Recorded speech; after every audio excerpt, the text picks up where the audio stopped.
Hello my dear friends, இன்றைக்கு இந்த நாளை தேவன் நமக்கு தந்திருக்கிறார். அவருக்கு நாம் நன்றி செலுத்துவோம்.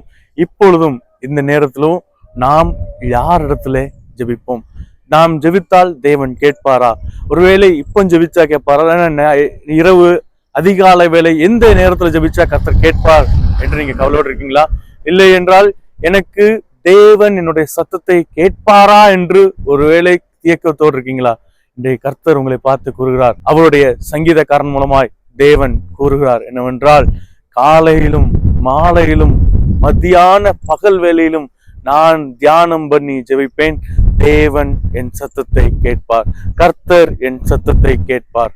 இன்றைக்கு தம்முடைய தாசன் மூலமாக தேவன் நமக்கு நினைப்பூட்டுகிறது என்னவென்றால், நாம் எந்த வேலையில ஜெபித்தாலும், காலையாக இருக்கலாம், மாலையாக இருக்கலாம், ஒருவேளை பகல் நேரமாக கூட இருக்கலாம், எந்த நேரத்தில் ஜெபித்தாலும் தேவன் நம்முடைய சத்தத்தை கேட்பதற்காக, நம்முடைய ஜெபத்தை கேட்பதற்காக ஆயத்தமாயிருக்கிறார் என்பதை நினைப்பூட்டுகிறார். எனவே இந்த நாளை தேவன் எப்பொழுதும் நமக்கு செவி சாய்க்கிறார் என்ற நம்பிக்கை உடையவர்களாய் துவக்குவோம். தேவன் தாமே நம் யாவரையும் ஆசீர்வதிப்பாராக. God bless you all.